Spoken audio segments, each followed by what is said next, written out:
Okay, यहाँ पर एक बात हमें समझना है कि जब हम जीवन में समस्या आती है तो हम अपने स्वाभाविक तौर पे हम जो भावनात्मक लोग हैं हम वैसे प्रयास करते हैं बोलने का भी और किसी का दिखाते हैं। अगर वचन के आधार पे अगर मैं अपने जीवन को स्थापित करना शुरू करूंगा तो सामने वाला अगर मुझसे गुस्सा करता है, अगर सामने वाला कुछ मुझे टोका टाकी करता है, तो जो मेरा जो प्रतिक्रिया है वो आधार दो चुनाव है हमेशा, एक वचन के आधार पे या मैं क्या महसूस कर रहा हूँ या कर रही हूँ। और वो तभी संभव है जब आपका जीवन निरंतर 24 घंटे आप ये सोचें कि मैं अगर जो बोलूं या जो सोचूं वो वचन के आधार पे है नहीं, ये आपको पहले मूल्यांकन करना है। तो पहली बात हमें समझना है कि मुझे परिवार का जो मूल सिद्धांत है, परिवार चलाने का जो मुझे प्रयास है, बहुत सारी किताबें हैं, यूट्यूब और गूगल तो भरा पड़ा हुआ है, लेकिन पौलुस कहता है तिमोथी ये ज्ञान तुम्हें कहाँ से मिला है? प्रभु यीशु मसीह का ये वचन संपूर्ण सिद्ध करने के योग्य है। अगर आप ये विश्वास अभी भी नहीं करते हैं तो अभी आप अपना विश्वास करना शुरू करिए। वचन सारे बातों को सीधा करने के लिए, सुधार के लिए, सारे सही काम जो परमेश्वर के आधार पे करने के लिए जो प्रेरित पवित्र आत्मा करता है वो वचन के आधार पे होना चाहिए। और ये बात पौलुस स्पष्ट कह रहा है। अगर मेरा आपका जीवन में वचन नहीं है तो बहुत सारी गड़बड़ियां हम परिवार में देख सकते हैं। और अक्सर हम चुनाव जब करते हैं परिवार में, वो मेरे और आपके जीवन में दिखता है। बच्चे देखते हैं, पत्नी देखती है, पति देखता है, और उसका परिणाम हम सोचते हैं कि अक्सर हम बाहर तो लगते हैं मेरे बच्चे सेटल हो गए हैं, नौकरी कर रहे हैं, विश्वास में है, सब बढ़िया लगता है। लेकिन जब अंदरूनी झांक के देखते हैं तो उसकी जो कमजोरियां, उसकी सड़ाहट, उसकी दिक्कतें केवल मुझे और आपको मालूम है। क्योंकि हम सोचते हैं समाज में जो देखना पसंद है हम सब समाज में वही दिखाते हैं जो लोग सुनना और देखना पसंद करते हैं। लेकिन सच्चाई क्या है केवल मुझे और आपको मालूम है। आप लोग वो दो तरफा जो जीवन है, मैं अक्सर कहता हूँ कि हम जब संडे को आते हैं, विश्वासी संडे को आता है, हमसे बड़ा स्वर्गदूत कोई नहीं हो सकता। मुझे याद है एक दिन मेरी पत्नी ने बोला, सॉलोमन जब तुम संडे प्रचार करते हो स्वर्गदूत प्रचार करता हो, और तुम घर में आते हो तो बोलने की जरूरत नहीं आती। आप मैं समझ रहे बात को, ये सच्चाई है।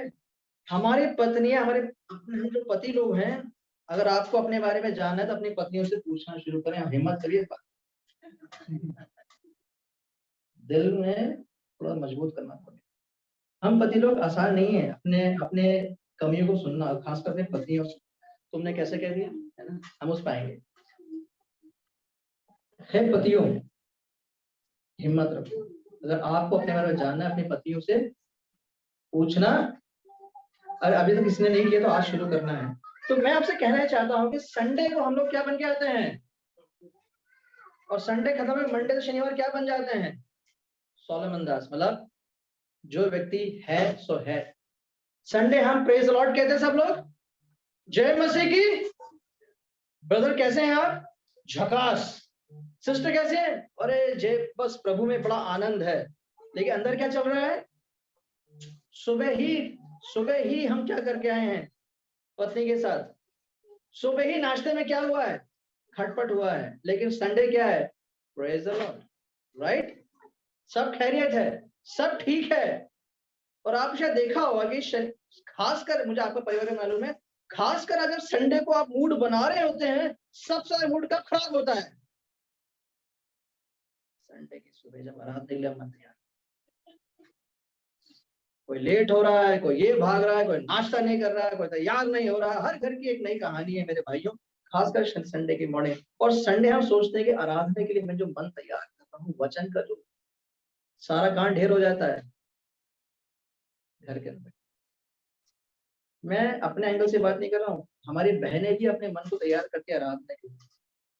ऐसा मत सोचिए कि हम ही पुरुष लोग करते हैं, बहनें भी उस प्रयास में लगी होती हैं। उनको खाना बनाना होता है, उनको क्या नहीं करना होता है, और फिर उनका मन भी खराब, हमारा मन भी खराब, लेकिन हम खड़े होकर बड़ा अच्छा प्रचार करते हैं कि हमारी बहन अभी उस मूड में रहती। ये आपको समझ रहे हैं, फर्क समझ रहे हैं आप लोग? हम धीरे उस फर्क में उतरेंगे। अब हम आगे बढ़ते हैं दूसरे पॉइंट के ऊपर। आप सोचते हैं रिश्ते की जरूरत क्या है? हम परिवार में घुसने से पहले हम लोग रिश्ते में आना चाहते हैं, राइट? परिवार एक पति पत्नी का संबंध, बच्चों का संबंध, भाई बहन का संबंध, सामाजिक संबंध, हम लोग रिश्ते में आने के हम लोग अक्सर प्रयास में हैं। और परिवार की जो परिभाषा अगर समझना चाहें, जो पहली बात अगर आप समझना चाहते हैं, वो है डाइवर्सिटी। इंग्लिश में कहते हैं क्या है?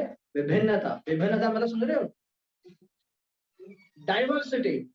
और ये आपको समझने के लिए एक फिलॉसफी, ये वचन के आधार मेरे साथ निकालिए पहले कुरिन्थियों की पत्री।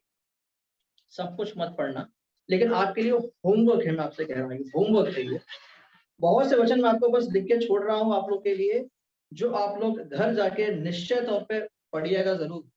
और आपको इस बात की जो मैं कह रहा हूँ आपको समझ में आएगा। मेरे साथ समय नहीं है कुछ बोलने के लिए।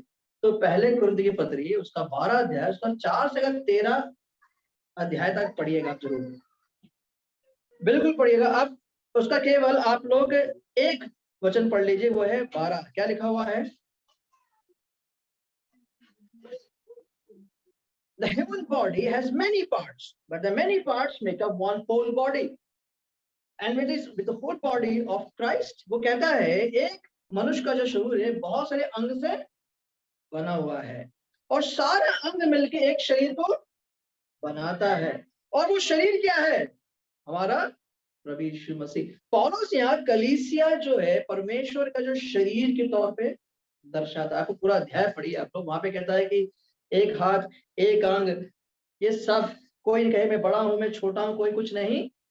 लेकिन ये बात कहना चाहता है कि हर शरीर के विभिन्न अंग अलग अलग प्रकार के हैं। जैसे 5 अंगुलियां आपकी अलग अलग हैं, आपके पैर की अंगुली अलग हैं, आपका सर अलग है, आपका पेट, आपका हाथ, आपका पैर सब अलग अलग है, लेकिन सब कुछ मिला के क्या बनता है? शरीर बनता है। हम कलीसिया को समझने के लिए, यहाँ पर पौलुस कहता है पहले कलीसिया को समझना पड़ेगा कि शरीर है। और अगर कलीसिया को समझना है तो क्या समझना है? आप अपने आप को समझना शुरू करें, परिवार को समझना। परिवार से कलीसिया बनता है, ध्यान रखना इस चीज का आप लोग। परमेश्वर ने पहले कलीसिया स्थापना नहीं की थी। परमेश्वर ने क्या स्थापना की थी? जो अक्सर कहा बहुत लोग भूल जाते हैं। प्रभु कहते हैं भाई साहब मैं प्रभु की बहुत सेवा कर रहा हूँ, बहुत सारी कलीसिया की स्थापना करी है।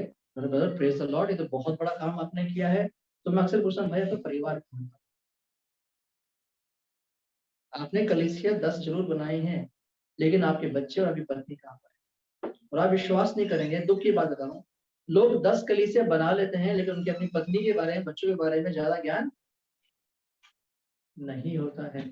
उनको विश्वासियों के बहुत से परिवार के बारे में ज्ञान होगा, लेकिन जब परिवार की जब बात आती है, जब परिवार की जिम्मेदारी की बात आती है, तो बहुत दुख के साथ कहना चाहता हूँ वहां पर बस जवाब नहीं होता है। बोलते प्रभु संभाल लेगा, एक सेंटेंस अक्सर मुझे बोला गया, प्रभु संभालता है, ऐसी कोई बात नहीं है।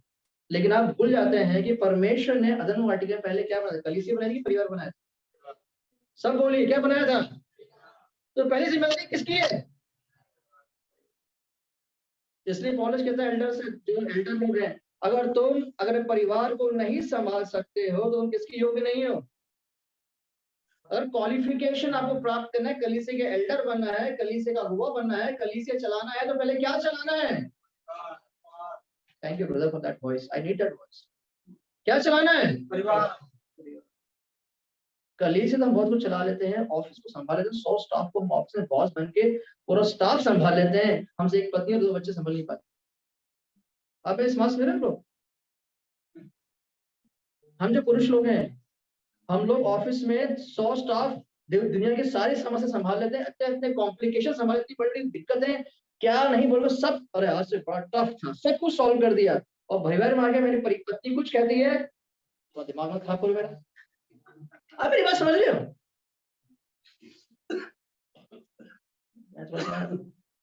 मैं बोलना भूल गया, मोबाइल हम साइलेंट कर लें। मेरा ऑफिस से कॉल आ रहा, मालूम है आज छुट्टी में, फिर भी कॉल नहीं करते हैं।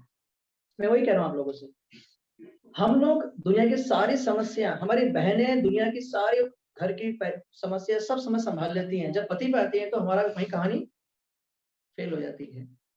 हमें समझना है कि परमेश्वर कह रहा है कि कलीसिया विभिन्न अंगों से बना हुआ है, वैसे हमारा परिवार भी विभिन्न लोगों से। तो ये परमेश्वर की योजना है कि परिवार में भिन्नता के साथ काम करना। आप दूसरी बात हमें समझना, इट इज नॉट, ये इंसान की एक परमेश्वर संरचना है कि रिश्ते में भिन्नता की जरूरत डाइवर्सिटी इंग्लिश में कहते हैं, डिफरेंस। क्योंकि परमेश्वर कहता है कि कलीसिया में जो परमेश्वर शरीर है, वो परमेश्वर का अंग जो है अलग अलग अंगों से बना है। कोई ये नहीं कहे कि मैं छोटा हूं कि मैं बड़ा हूं। पत्नी ने बोले कि मैं तो भैया बिल्कुल ही बेकार है, कुछ भी नहीं हूं। ऐसा ना सोचें, उस पर आऊंगा धीरे धीरे करके। पति और पत्नी का अपना अपना रोल है, बच्चों का अपना रोल है, लेकिन परमेश्वर कहता है तुम सब लोग मिलके क्या बना रहे हो, एक परिवार की स्थापना करते हैं। इफिसी की पत्री का 4 अध्याय में अगर आते हैं हम बहुत जल्दी से, इफिसी की पत्री अगर 4 अध्याय में अगर आते हैं हम लोग, उसका अगर हम 1 से लेकर 13, आप लोग होमवर्क है, आप लोग एक होमवर्क है आप लोग के लिए। वो क्या लिखा हुआ है 5, 6 और 7 में ब्रदर? एक ही प्रभु है, हाँ, एक ही विश्वास है, एक ही बपतिस्मा और सबका एक ही परमेश्वर और पिता है। हाँ, परमेश्वर ने कलीसिया में सब लोगों को विभिन्न विभिन्न दान दिया है, राइट? कोई गाता है, कोई वचन से कोई सिखाता है, कोई प्रार्थना करता है, कोई पहनाई करता है, कोई सब अलग अलग दान दिए हुए हैं। वैसे परमेश्वर ने परिवार में भी जो भिन्नता के अंदर सबको क्या दिया, आत्मा में दान दिया है। पौलुस कहता है उस दान को पहचानो, उस भिन्नता को पहचानो। उस सारी बातें एकता की ओर दर्शाता है, एक पवित्र आत्मा में, एक बपतिस्मा में, एक पिता, एक पुत्र। उस त्रिएकता में मुझे परिवार के हर सदस्य को एक तरीके से सोचना है। जैसे कलीसिया में अलग अलग लोग हैं, अलग अलग दान लेके आते हैं, तो पौलुस कहता है जैसे भिन्नता है कलीसिया में, वैसे परिवार में जो भिन्नता है, अलग अलग दान दिया गया है परिवार में, उसको एक साथ लाकर किसकी महिमा के लिए रखा गया है? अल्टीमेट किसकी महिमा होनी है? अगर पति का खूबी ये है तो पत्नी क्या खूबी होनी चाहिए? पति को पहचाना और पत्नी को पति को पहचाना, समझ पाएंगे। मेरे साथ आप जल्दी निकालिए, इस बात को समझने का जो आधार में जा रहा हूँ वह यूहन्ना की पहली पत्री, यूहन्ना की पहली पत्री 1 जॉन, उसका 4था अध्याय,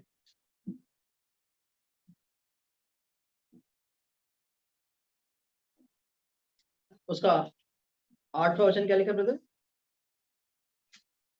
जो प्रेम नहीं रखता वो परमेश्वर को नहीं जानता, क्योंकि परमेश्वर प्रेम है।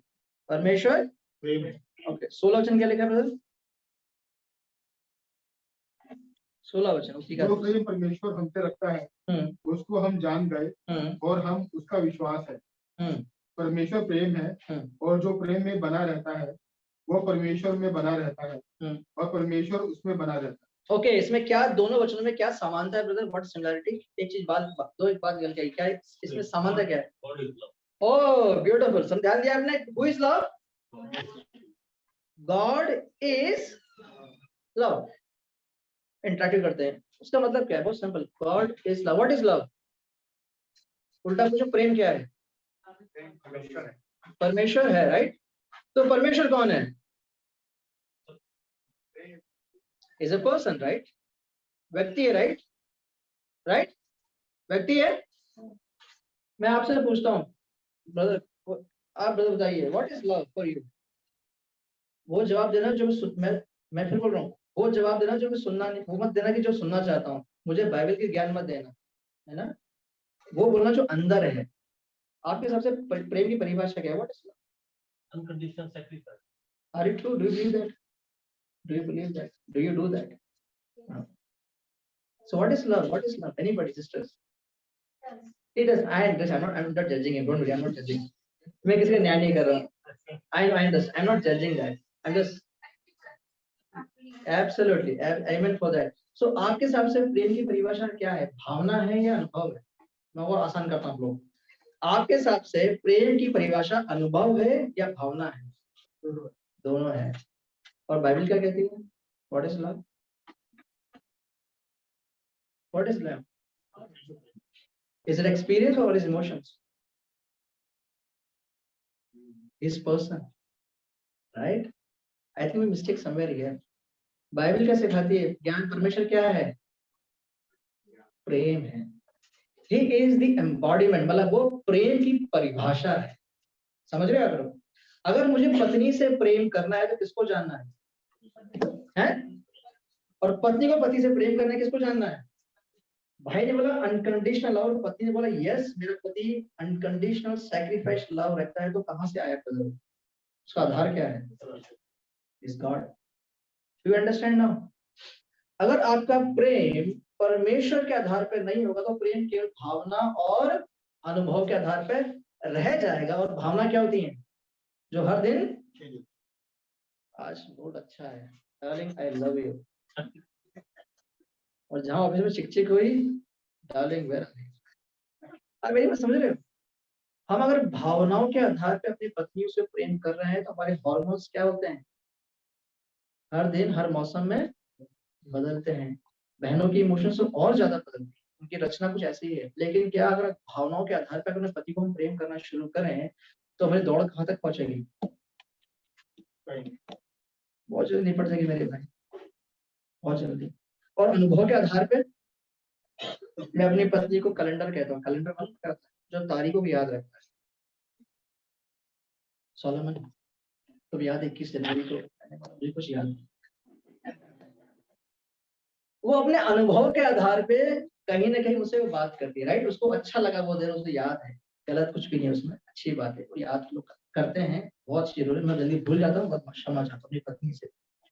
मैं कहना ये चाहता हूँ कि अगर भावना के और अनुभव के आधार पर अगर प्रेम कर रहे हैं तो ये स्थिरता नहीं है। मेरी बात समझ रहे हो? अब मैं क्या कहना चाहता हूँ? बाइबल हमें क्या कहना चाहती है कि परमेश्वर कौन है? God is love. उसमें क्या कहता है मालूम है? 16 अध्याय में फिर से पढ़िए, we know how much God loves us. मैं जानता हूँ कि परमेश्वर हमसे कितना प्रेम करता है, and we have put our trust in his love. हमने उसके प्रेम में भरोसा किया। मेरी बात समझ रहे हैं आप लोग? यूहन्ना कह रहा है कि मैं उस परमेश्वर को, प्रेम को जाना है, उस प्रेम पे मैंने क्या रखा है? भरोसा किया है। और इसलिए कहता है परमेश्वर प्रेम है, and all who live in love live in God. जो प्रेम में रहते हैं वो किस में रहते हैं? परमेश्वर में। तो परमेश्वर उनमें बना रहता है। सवाल नंबर 1, क्या आपके परिवार में वो परमेश्वर का प्रेम का मूल सिद्धांत अभी भी है कि नहीं? खुले आप अपने आप से पूछिए। थोड़ा मुश्किल होने वाला है, मैं आपसे फिर कह रहा हूँ, मेरे साथ ऐसा आगे बढ़ेंगे थोड़ा मुश्किल सवाल जाएगा, तो हिम्मत रखिएगा। जितना आप अपने आप से ईमानदार रहेंगे तो कुछ यहाँ से लेके जाएंगे, क्योंकि मैं भी अपने आप से ईमानदार हूँ। आज मैं ऐसी कोई बातें नहीं कह रहा हूँ जो मेरे परिवार में नहीं है। बेंसन भाई गवाह है उसके। मैं ऐसी कोई बड़ी बड़ी बातें नहीं कहने वाला हूँ जो मेरे परिवार में नहीं है। मैं कह सकता हूँ बहुत परफेक्ट चीजें, अच्छी बातें जो आपके लिए अच्छा रहेगा, लेकिन वो स्वाभाविक तौर पर सही। मैंने कहा मैं भी उतना ही टूटा पति हूँ जितना हम सब हैं, तो मेरे को सिद्ध पति यहाँ खड़ा होकर कुछ प्रचार नहीं करने वाला। ठीक है? It's going to be very practical session whole day. Okay, मेरा परिवार का जो सिद्धांत है परमेश्वर पर है, और परमेश्वर के मूल प्रेम पर है। परमेश्वर कैसे प्रेम किया मुझसे आपसे? परमेश्वर कैसे प्रेम किया? उसने अपने आप को अनकंडीशनल, उसने मुझसे पहले प्रेम किया। उसने वचन क्या कहता है? God he loved us first before. जब मैं पापी ही था तब पहले कौन मर गया? My dear husbands, do you love your wife when they are yet sinners? And wives, do you love your husband yet they are sinners? सवाल इतना है, जब मैं पापी था क्या आपने पत्नी से प्रेम कर पा रहे? जब पत्नी चिड़ी हुई थी, पत्नी का मूड खराब था, तो आप उतना ही प्रेम कर पा रहे हैं जो कल उसका मूड अच्छा था मेरे भाई? वैसे ही बहनें, आप वैसे ही प्रेम कर पा रहे हैं जब मेरा पति के अंदर सारा पाप का स्वभाव निकल आया, तब परमेश्वर ने तब भी तुमसे पहले तुमसे प्रेम किया जब तुम क्या थे? हम लोग क्या कहते हैं? तूने कैसे कह दिया बात, right? Can I love my husband when he is yet Sinner? जब मेरे पति के अंदर पाप का स्वभाव झलकता है तो क्या मैं उससे प्रेम कर सकती हूँ? या वैसे ही मेरी पत्नी के अंदर जो पाप का स्वभाव जब दिखता है तो क्या मैं उसे उतना प्रेम कर पाऊंगा जितना परमेश्वर ने मुझसे पहले प्रेम किया जब उसके लायक नहीं था मैं? And that is the foundation of God's love in the family. आप समझ रहे हो? ये प्रेम का सिद्धांत में, और आप जल्दी भूल जाते हैं जब हम सोचते हैं मैं विश्वासी हूँ, मैं पवित्र जन बन गया हूँ और मेरे में कोई कमी नहीं है, और फिर हम ऐसे व्यवहार करते हैं जो उसके लायक नहीं होता है, और हम अपने मन को बनाते हैं कि मैं फिर भी मेरा पति मुझे प्रेम करना है, हम फिर भी मन बनाते हैं मेरी पत्नी मुझे प्रेम करना है, वो प्रेम नहीं है, वो कॉम्प्रोमाइज। क्योंकि मेरा प्रेम अनुभव और भावना के आधार पर है, ना कि मूल सिद्धांत जो मेरा परमेश्वर कल आज और सर्वदा एक है। आमेन। मेरी अगर मैं पत्नी से और पति से वैसा नहीं प्रेम करो जैसे परमेश्वर ने मुझसे प्रेम किया है, तो बहुत बड़ी गड़बड़ी है परिवार के अंदर। तीसरी बात, अगर हम रिश्ते को पसंद करते हैं, हम रिश्ते में रहना चाहते हैं, और हम भिन्नता डाइवर्सिटी भिन्नता अगर परिवार में है, तो परमेश्वर की योजना है कि शादी के संबंध या पारिवारिक शादी की शुरुआत होता है, राइट।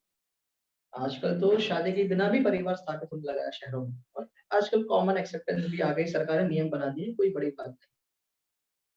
लेकिन ध्यान रखना, परिवार की स्थापना एक शादी से शुरू होती है, और ये योजना के मनुष्य के लिए किसकी थी योजना? This God who started this marriage. और कहाँ शुरू की थी? ओके, उत्पत्ति की पुस्तक 2 अध्याय हम पहुंचते हैं जल्दी से। 18 से लेकर 24 पढ़ने की जरूरत नहीं है, आप सब लिख लीजिए, घर जाके जरूर पढ़िए सारे वचन को। उत्पत्ति की पुस्तक 2 अध्याय उसका 18 से 24 में अगर हम देखें, वहां पर परमेश्वर की अद्भुत योजना है वहां पर पति और पत्नियों के लिए। और आप देखते हैं, मैं 18 से पढ़ रहा हूँ, आप पढ़िए, लेकिन 18 पढ़िए जरा। 18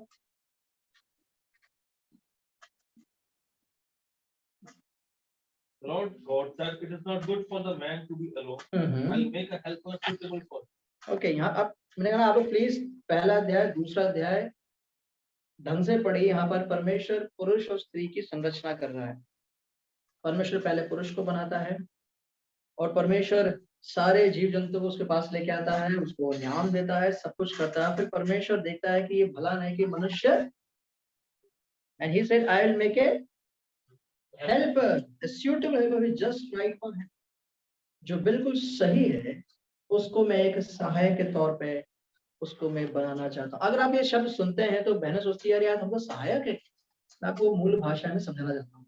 तो वर्ड हेल्पर है जो यहाँ इस्तेमाल किया गया है, उसका मतलब है कि सामर्थ्य से भरा हुआ। व्हाट इज विद पावरफुल, सामर्थ्य से भरा हुआ, जो सहभागिता, फेलोशिप, संगति का व्यक्ति। और यही शब्द पवित्र आत्मा का इस्तेमाल किया मूल भाषा में। ध्यान रखना चाहिए, जो हेल्पर वर्ड यहाँ पे इस्तेमाल किया है इब्रानी भाषा में, नए नियम में जब पवित्र आत्मा आएगा, राइट, हेल्पर आएगा, वो सेम वर्ड है। तो मेरे बहन, अगर आप सोच रहे हैं कि हम तो क्या सहायता, परमेश्वर ने क्या सहायता के लिए बना दी, सब ऐसा है, बिल्कुल गलत। God is giving equal companion, एक सहभागिता इक्वल, और वो भी सामर्थ्य से भरा हुआ, पावरफुल।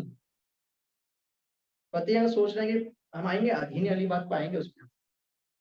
बहनें हमारी तो कमजोर हैं, हमारी बहनें ये सब नहीं कर पाती हैं। बहुत पुरुष सोचते हैं, मैं आपसे कह रहा हूँ, बाइबल ये शिक्षा कभी देता नहीं। हम थोड़ा सिद्धांतों सुधारेंगे यहाँ पर आगे चलते, हम समझेंगे अधीन का मतलब क्या, अधीन में क्यों है उसका हम समझेंगे।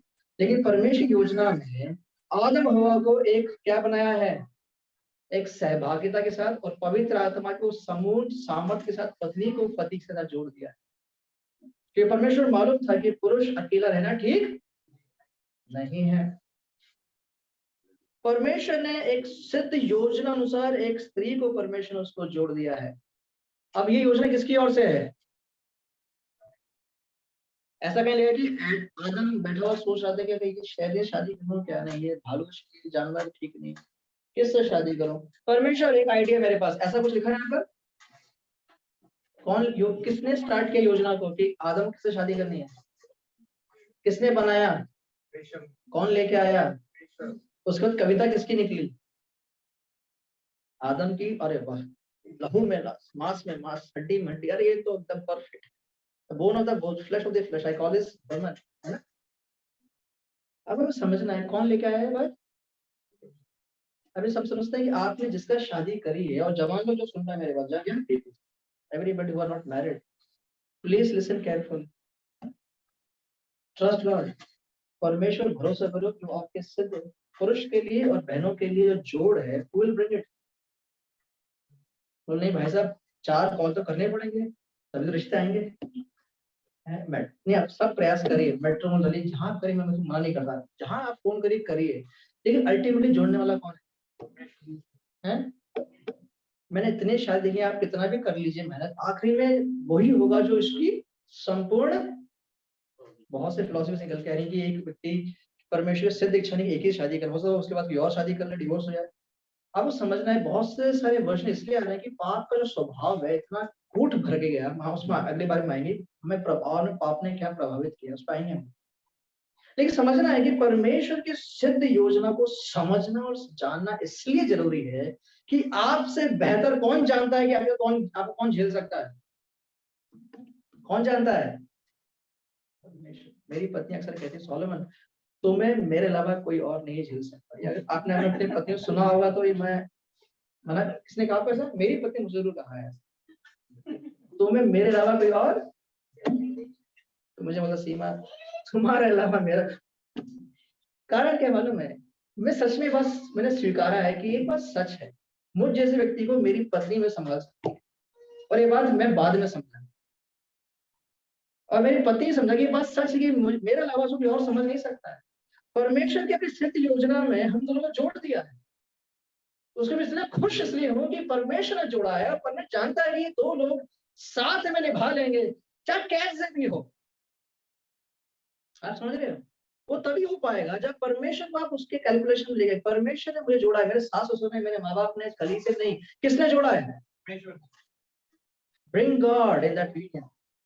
देखिए अक्सर सुने में कहता है गलती करते से शादी कर, फिर कॉल करते हैं तुम रिश्ता लेके आए थे ना। थोड़ा बोल सकते थे क्या? है वो प्रयोग, मैं बस ड्रामा कर रहा हूँ। अब मेरी बात समझ रहे हो करते क्या है? हम लोग कारण खोजते हैं कि किससे मैंने गलती शादी कर ली, और आप भूल जाते शादी किसने कराई है। It means you are telling God you did the biggest mistake of your life. आपने सबसे बड़ी गलती करी, इसे शादी करा था, तो आप किसको ब्लेम कर रहे हैं? हम आएंगे उस मुद्दे पर। ओके, मुद्दा आ गया है। उत्पत्ति की तीसरा अध्याय में आते हैं। ये इस बात को एक दो बातें अगर मैं समाप्त करना चाहूंगा कि हम लोग आगे जल्दी से शादी करके पढ़ेंगे।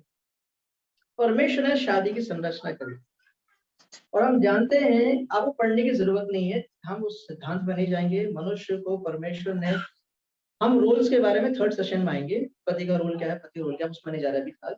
लेकिन अभी हमें सिद्धांत समझना है कि परमेश्वर की सिद्ध योजना में जो पुरुष और स्त्री के संबंध को परमेश्वर ने स्थापित किया था, परमेश्वर ने बोला पति और पत्नी सब छोड़ क्या हो जाएंगे? एक माँ बाप को छोड़ क्या हो जाएंगे? एक बन जाएंगे, एक बन जाएंगे। They become complete in one. हम जो माँ बाप यहाँ बैठे हैं उस बात को समझना, हमारे बच्चे बड़े होते हैं, जब वो शादी कर लेते हैं तो परमेश्वर योजना से वो माँ बाप को छोड़कर वो दोनों एक बन जाते हैं। मतलब क्या? उनकी अलग एक स्थापना, एक परिवार की स्थापना परमेश्वर कर रहा है। हम जो सास ससुर लोग हैं, जो बड़े लोग हैं, हमें समझना है हमारे परिवार को परमेश्वर ने स्थापित किया। अब किसकी स्थापना कर रहे हो? हमारे बच्चों के परिवार की। और जब बच्चे परिवार बना रहा होता है तो हमें समझना है कि अब उनकी जिम्मेदारी किसकी, उनकी प्राथमिकता क्या है? उनकी परिवार की। इसका मतलब वो आपको छोड़ दो, भूल जाओ, फोन नहीं करो, खर्चा मत, वो नहीं कर रहा हूँ। परमेश्वर अपने वृद्ध माँ बाप की सेवा करनी है, संभालना है, उनको आदर करना है। लेकिन आप भूल जाते हैं कि जैसे परमेश्वर ने मेरे परिवार की स्थापना करी है, कल मेरे दो बच्चों की परमेश्वर स्थापना करेगा। उसको मुझे क्या करना है? उनको मदद करना है कि अब परमेश्वर तुम्हारी परिवार को तुम संभालो और परमेश्वर संभालेगा। मेरी जिम्मेदारी वही खत्म हो गई है। लेकिन दुख की बात है कि मैं अपने परिवार से रहा हूं। उसकी सासू माँ अभी भी उस घर में है, मतलब फोन पर। आज उसने क्या बनाया खाने में? उसने क्या किया खाने में? मतलब निरंतर उसकी माँ उसी घर में फोन के द्वारा, व्हाट्सएप के द्वारा अभी भी है। पति भी अपना माँ को छोड़ा नहीं है। ये क्या परमेश्वर योजना है? यह परमेश्वर योजना है? सब ना बोलते हैं, लेकिन करना तो हमें वही है जो हमें करना। बेटा तू ना पति को संभाल नहीं पाएगा, तुझे मैं संभालना, करना क्या? पति तू तो अपने पति संभाल नहीं पाएगी, तुझे मुझे ही करना है। और हमारे अच्छे बच्चे अपने माँ को सुनते रहते हैं। हम भूल जाते हैं परमेश्वर ने क्या दिया है, क्या दिया है। हम शुरुआत में क्या बोलते, क्या दिया था हमें? सहायक पवित्र आत्मा वचन हमें दिया है। हमने बच्चों को सिखाया नहीं कि वो भी किसके आधार पर जीवन सीख रहे हैं, किसके आधार पर जीवन सीखे? वचन के आधार पर। उनका ज्ञान कौन देगा?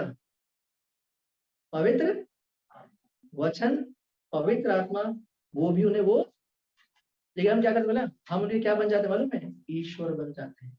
उनका वचन हम बन जाते हैं। उनकी सहायक पवित्र आत्मा कौन बन जाता है? हमारी माँ, हमारे पिताजी बन जाते हैं। और उनका परिवार कौन चलाता है? कौन चलाता है? मालूम है क्यों? हमें विश्वास नहीं है कि लोग परिवार चला लेंगे।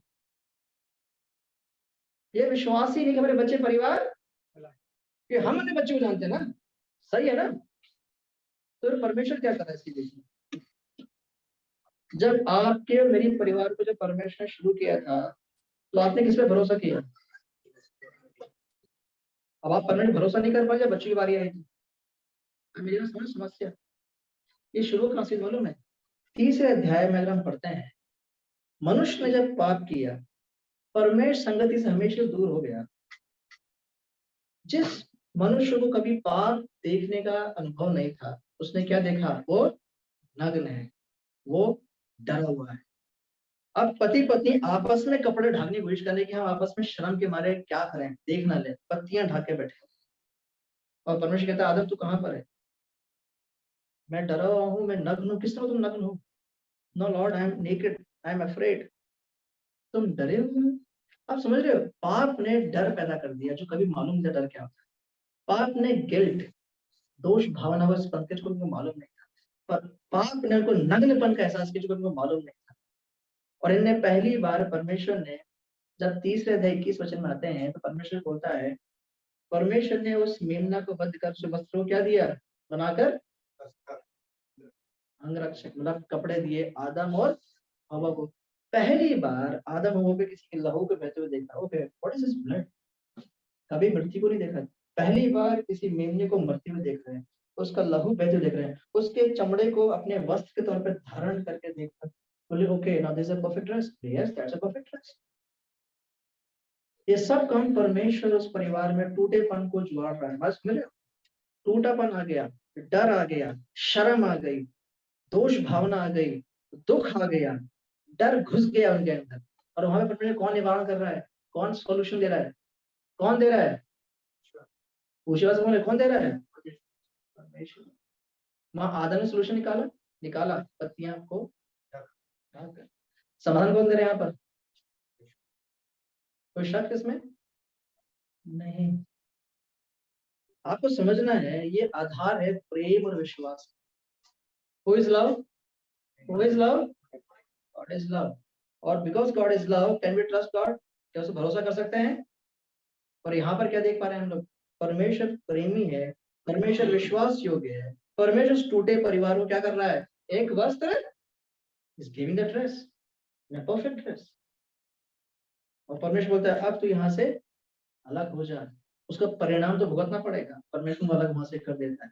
मैं आपसे कहना चाहता हूँ कि जो लोग प्रभु यीशु मसीह में अभी नहीं है, और आप लगता है कि मुझे विश्वास की क्या जरूरत है मेरे भाई, why should I trust God? मुझे आपको समझना है कि मैं और आप, जो पुरुष या स्त्री या भाई या बहन या जवान लोग जो अभी भी विश्वास में नहीं है, मैं और आप पाप में जन्म लिया है। That's only Bible can say that. केवल बाइबल ही ज्ञान है जो पाप को जगा करता है मनुष्य के पास। कोई और धर्म किताबें बोलती हैं दोष भावना है, हमारे पाप 6-7 साल में उत्पन्न होते हैं। कुछ कहता है कि वो तो कूटनीतियां हैं जिससे हम प्रभावित हो जाते हैं, या बाहर से पाप आता है। बहुत सिद्धांत हैं, इसलिए अच्छे काम करो और पाप को दूर रखो। कैसा चाहिए? पाप की समस्या कहाँ पर है? अंदर है। हमने पाप में जन्म लिया है। हम आदम हव्वा के संतान हैं, तो हमने पाप में जन्म लिया है। लेकिन स्वाभाविक तौर पे मैं और आप पाप को बाहर से देखते हैं, अंदर से नहीं देख पाते हैं। मैं चाहता हूं लोग परमेश्वर दृष्टि से देखें कि आदम हव्वा ने पाप किया तो जन्म से उनके संतान पाप में जन्म लिया। इसलिए उनकी पहली संतान ने क्या किया? कैन ने क्या किया? अपने ही भाई को, क्या आदम ने अपने कैन को सिखाया हुआ कि अपने भाई को कैसे मारते हैं? आपने बच्चों को सिखाया था झूठ कैसे बोलना है? मुझे याद है जुड़े बच्चे जब पैदा हुए थे, 7वें महीने में एक ईवान विहान को धक्का दे रहा है। मैंने बोला यार 7 महीने में, बाद में क्या होने वाला है? मुझे आज भी याद है जब हॉस्पिटल में जुड़े हुए बच्चे पैदा हुए, सीमा लेटे हुए, बच्चे अलग लेटे हुए। सीमा ने बोला, सीमा वाह लवली बॉयज। मैंने बोला यार it's lovely boys, they are just great, मजा आ रहा देखे दोनों बच्चों को। हमने तो पहले 3 महीने से मान लो एक ही बच्चा है, हमें छठवें में लगे दो बच्चे अंदर आए, वो भी एक शॉकिंग था हमारे लिए। तो जब बच्चे बाहर आए, मैंने एक सेंटेंस बोला अनजाने में, लेकिन वो सच था। मैंने सीवा एक बड़ी दिक्कत है यहाँ। बोले क्या हो गया? उसने, बच्चे पहले हुए तभी 2 घंटे हुए, क्या हो गया? मैंने सीमा प्रॉब्लम मालूम क्या है, 2 बच्चे पाप में जन्मे हैं और अब हम दोनों की समस्या बढ़ने वाली है। मैम सर हम लोग खुशी क्या थी कि वो 2 बच्चे एक साथ आ गए। It's a great joy to have children, right? लेकिन लाइफ इज इजी। मैं कहता हूँ हम जब पति पत्नी जब बच्चे नहीं थे तो हमारी लाइफ का अलग एक फेज था, राइट? जब बच्चे आए तो आज ऐसा आ गया। कारण क्या मालूम है? वो दोनों बच्चे पाप में, जैसे सोलोमन जैसे सीमा पाप में जन्मे थे, मेरे बच्चे भी पाप में। तो स्ट्रगल नाउ स्टार्टेड मोर। दिक्कत परेशानी अब तो ज्यादा है। और एक बात परमेश्वर ने देखा कि आदम को मैंने सिद्ध बनाया था, फिर क्या हो गया? अब मुझे और सीमा और सोलोमन को, अगर बच्चों को पाप में का स्ट्रगल को देख के आगे बढ़ना, तो उन्हें कौन चाहिए? परमेश्वर चाहिए। क्यों? उसने क्या दिया था आदम हव्वा को? समाधान दिया था, आइडिया दिया था, समाधान दिया था, कुछ करके दिया। आदम ये ले, हव्वा ये ले। जब केन हत्या के बारे में सोच रहा था तो परमेश्वर किससे बात कर रहा था? एबल से कि केन से? कभी आपने सोचा परमेश्वर ने एबल से क्यों नहीं बात करी? कौन सा आसान था? आपसे पूछता हूं, कौन सा आसान था? परमेश्वर एबल से बात करता है केन से? कौन सा आसान था? एबल भाग जा, तेरा भाई तुझे मारने निकल जा, वहां भाग जा, यहाँ भाग जा, तुझे ढूंढ ही नहीं पाएगा। वो आसान था मेरे भाई? परमेश्वर कैसे बात कर रहा था? कुछ ठीक लगा आप लोगों को ये बात सुनकर? क्यों बात कर रहा था? कभी सोचा नहीं आप लोगों ने? एनीबॉडी प्लीज, परमेश्वर केन से क्यों बात कर रहा था? अरे वेरी गुड आंसर, सोल्यूशन। लेकिन कुछ हुआ? परमेश्वर कहते हैं, परमेश्वर मतलब करता क्या है? परमेश्वर मालूम है प्रॉब्लम कहां पर। प्रॉब्लम किसके अंदर थी? परमेश्वर कहते हैं केन तो गुस्सा क्यों है? ये सब आप लोग पढ़ा, इसमें दुआ निकाल नहीं रहा हूं। गुस्सा क्यों है? तेरे जो तेरी जो भावना है कहां पर है? तेरे हृदय के चौखट पर है। तुझे क्या करना चाहती है? Rule over you. तुझमें क्या करना है? तुझ पे वो प्रभुता करने को है। तो उसमें क्या कर? कंट्रोल इट, उसको कंट्रोल कर, और वो सही काम करेगा तो गुस्सा क्यों होगा? Right? If you do what is right, you don't have to be upset, right? मैं क्यों बोल रहा हूं मालूम है? यही 2 दिन पहले बच्चों को मैं स्कूल से लेके आ रहा हूँ और एक बच्चा बिल्कुल बिगड़ गया। मुझे आज स्नैक्स चाहिए daddy, I just want snacks. मैंने बोला भाई, we buy snacks on Fridays. That's the rule of the family. We buy snacks for a whole week. मुझे आज चाहिए, मुझे आज चाहिए, मुझे आज चाहिए। ओके, हाँ, is it right? Dad, no. And what are you doing now? I just need none. मुझे अभी चाहिए, मुझे मन कर रहा है। मैंने बोला क्या हम कभी स्नैक्स खरीदा नहीं है? ना खरीदते हो? कब खरीदते हैं? सैटरडे फ्राइडेज को। ग्रेट। आज क्या है? आज मंडे है, तो कब खरीदा? 2 दिन पहले। अब कहां से आ गए? बस चाहिए dad. Okay, I'm not stopping that. But what is right? Fridays. What we should do? We should wait. Okay. So if you do right things, will you be upset? No. Then why are you upset? Just thinking. मैं सब बात करूँ अपने बेटे से गाड़ी के अंदर, तुम दुखी क्यों हो? तुम्हें स्नैक चाहिए, मुझे अभी नहीं मिल रहा है।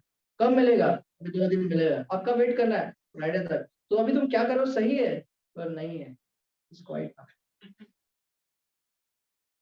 I am processing sinful nature with my own son. मैं अपने बच्चों के साथ पाप के स्वभाव में बात कर रहा हूँ, जो परमेश्वर ने केन के साथ किया। मालूम क्यों? अगर मैं ये बात नहीं करूंगा और वो नहीं समझेगा, तो जिद्दी बनता चला जाएगा और बोला तो चुप रहे, फ्राइडे मिलेगा। बाप ने बोल दिया ना, लकीर खींच दी ना, यू जस्ट ओबे। क्या आसान है कहना मेरे भाई, और हम अक्सर कहते भी हैं। तुम्हें अभी समझ में नहीं आ रहा है, तुम चुप रहो और वही करो जो तुम्हें कह रहा हूँ। वो अक्सर यही करते हैं मेरे भाई और बहन। बच्चों को पाप के स्वभाव के बारे में उजागर करो कम उम्र से। उनकी भावना को प्रकाशित करोगे, जो तुम्हारा स्वभाव है वो पाप का है, जो केन ने किया। और परमेश्वर ने केन से क्यों मस्ती मालूम है? परमेश्वर जानता है केन उस गुस्से पर नियंत्रण कर ले तो आने वाले 100 कैन हत्या नहीं करेंगे। आप मेरी बात समझ रहे हो? परमेश्वर पाप के निवारण को निकालने के निरंतर प्रयास करता है, लेकिन मनुष्य जो है पाप के स्वभाव में ग्रसित होकर उसके अधिकार में रहकर पाप के कारण से प्रतिक्रिया करता है और टूटापन फूटापन परिवार में लेके आता है। और क्या हुआ? कैन ने अपने भाई को मारा और हमेशा उस परिवार से परिवार जुड़ा के टूटा। You see that? मैं आपसे पूछ रहा हूं, अगर आपके आज पाप का स्वभाव परिवार में उजागर होता है तो उसमें नियंत्रण कर रहे हैं या उसको बढ़ावा दे रहे हैं? गुस्सा दिखाकर, ऊंची आवाज में चिल्लाकर, क्योंकि मैं पति हूं इसलिए। पति को आप अधिकार दिए चिल्लाने का?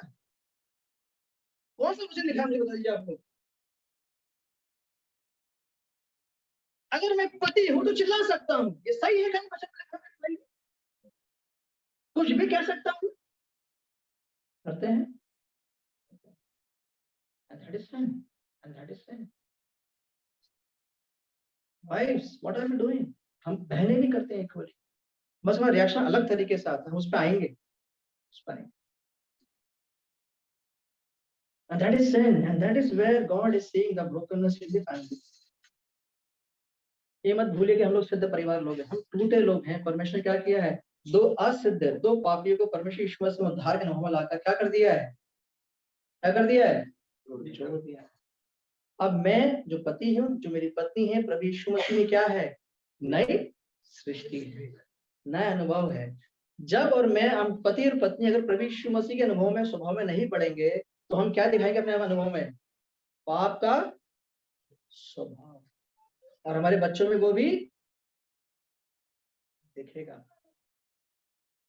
ओके, परमेश्वर ने जो परमेश्वर ने जो शादी की जो स्थापना जो स्थापित की थी, उसको एक बात समझना आपको। पहले कुरिन्थियों पत्री अगर आप 6वें अध्याय में आते हैं, मैं इस बात को कहकर समाप्त करना चाहता हूँ कि हमारे पास अब टाइम 11:10 हो गया है, मैं आपको ऐसा समझा नहीं लूंगा।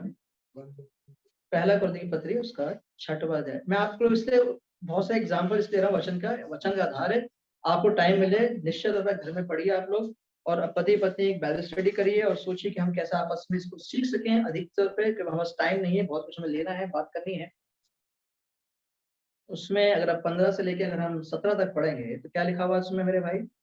इसको हम पढ़ के समाप्त करेंगे। क्या तुम नहीं जानते कि तुम्हारी देह मसीह के अंग है? तो क्या मैं मसीह के अंग लेकर उन्हें वेश्या का अंग बनाऊं? कदापि नहीं। क्या तुम नहीं जानते कि जो कोई वेश्या से संगति करता है वो उसके साथ एक तन हो जाता है? क्योंकि लिखा है वे दोनों एक तन होंगे। और जो प्रभु की संगति में रहता है वो उसके साथ एक आत्मा हो जाता है। यहाँ पर परमेश्वर एक पति पत्नी के शारीरिक संबंध के साथ आत्मिक संबंध, एक एकता को दर्शाने के बाद परमेश्वर कह रहा है, God is telling about unity in the physical union and also one in God. परमेश्वर ने जिस तरीके से आदम और हव्वा को जोड़ा, एक वाचा में बंद, क्या करती है? एक वाचा में। शादी में क्या करते हैं हम लोग? दुख में और सुख में, सब किसी को याद है? मैं तो भूल रहा हूँ। मैंने अक्सर देखा है पत्नियों को वाचा हमसे ज्यादा याद रहता है। मैं I don't know about all of you, but my wife remembers almost every sentence. अमीरी करीबी, और कितने पुरुषों याद होगा मुझे मैं तो अपने 15 साल में शादी करे, मुझे सच में याद नहीं है कुछ सेंटेंस में। अभी 2 दिन पहले कलीसिया में शादी थी, पूरे सारे पाउस याद आ गए थे, लेकिन वैसे याद नहीं आए थे। मैं इसलिए कहना चाहता हूँ कि जो वाचा है वो हम रिपीट तो करते हैं, राइट? मैं आप सबसे पूछ रहा था, वाचा किसने स्टैब्लिश किया? वाचा किसने बनाया? किसने बनाया? परमेश्वर ने वाचा को स्थापित किया कलीसिया के साथ। हम रोटी में शामिल होते हैं, रोटी में शामिल होते हैं, क्या कहते हैं? ये मेरा देह है तुम्हारे लिए, इसी क्या है? स्मरण क्या करो। तो जब लहू बहाया बोला, क्या बोला? ये उसका ये नहीं वाचा है। पुरानी बातें, अब जानवरों का लहू नहीं बहेगा, किसका लहू बहा है? प्रभु यीशु मसीह का। अब प्रभु यीशु मसीह के बलिदान में जब मैं शामिल होते तो क्या हम जुड़ते हैं? मैं उस वाचा में भागीदार हूं। मेरा प्रभु यीशु मसीह मेरे लिए मारा गया, गाड़ा गया तीसरे दिन। अब जो प्रभु यीशु मसीह में क्या है? जीवित है, नई सृष्टि है। मैं नहीं, अब मुझ में कौन जीवित है? मसीह। तो कहा जाए शादी क्या है? सोलोमन सीमा शादी कर रहे हैं कि दो मसीह शादी कर रहे हैं? दो सोलोमन और सीमा शादी कर तो रहे हैं, लेकिन अंदरूनी तौर पर कौन है? एक कर दिया, राइट? पति और पत्नी को नई वाचा में बांध दिया है। अब ये वाचा किसके बीच में है? किसके बीच में है? पति और इस वाचा के बीच में और लोग कितने लोग आ जाते हैं बाद में? इस वाचा के बीच में और कितने लोग आते हैं बाद में? 3 लोग के वाचा के बीच में, परमेश्वर, पति, ये ट्राइंगल है, बस राइट। ये वाचा के बीच में केवल 3 लोग हैं, परमेश्वर। ये कहाँ का मॉडल मालूम है? परमेश्वर कहाँ स्थापित किया? पिता, पुत्र और ये हमारा मॉडल नहीं है। किसका मॉडल है ये? तो सॉलोमन मॉडल नहीं, किसका मॉडल है ये? पिता, पुत्र और शादी में क्या है? द लॉर्ड द हेड, प्रभु यीशु मसीह मुखिया है, वो पति और, ठीक है। वाचा बांधा सबने, एकता के लिए परमेश्वर उद्देश्य किया है, स्थापित किया है, यूनिटी, एकता, त्रिएक। शादी के दूसरे दिन कितने लोग उसमें घुस जाते हैं? मैं वर्ड घुसने की बात क्यों करूं मालूम है? वाचा किसके बीच में बात थी? वाचा किसके बीच में थी? जो मेरे हम सुन रहे हैं, जो सास ससुर सुन रहे हैं, हम सॉरी टू से, कौन थे तीनों में? कौन थे? वाचा किसके बीच में बांधी गई थी? रिपीट करूं ना, पति पत्नी और दूसरे दिन ही कौन बीच में घुस गया?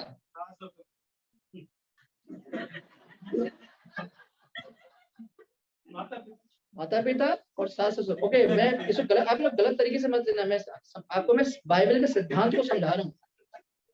ये मेरा सिद्धांत नहीं है, ये मेरा सिद्धांत नहीं है। किसका सिद्धांत है ये? हम लोग शादी के नेक्स्ट डे कौन घुस जाते हैं वाचा में? जरा बेटा जरा, किसी गरीबी में? अच्छा, किसके साथ? अच्छा सुनो सुनो, मैं हूं तुम्हारे साथ ना, हम घुस गए। माँ ने बोला तुम अकेले नहीं हो, हाँ घुस गए हैं। और चाचा चाचा भतीजे ससुर पत्नी समाज भी घुस जाता है ना, नौकरी भी घुस जाती है। मानो ये सब ना बोलते नहीं है, नौकरी भी घुसी होती है वाचा के बीच। और फिर जो दंपति को जब बच्चे पैदा होते हैं, मुझे आज भी याद है सीमा के जो बच्चे पैदा होते हैं, ये सारी बातें मैंने पहले से की थी, मतलब सीमा से, जब सीमा लेटी हुई थी। सीमा, हमारे बच्चे पाप में जन्म है। दूसरी बात मैं सीमा से कहा, बच्चे पहले है कि सीमा पहले है? मेरी वाइफ आई, बच्चे कब आए? अब मेरी प्राथमिकता, हम दोनों की प्राथमिकता पहले क्या होनी चाहिए? पति पत्नी। अक्सर होता क्या है,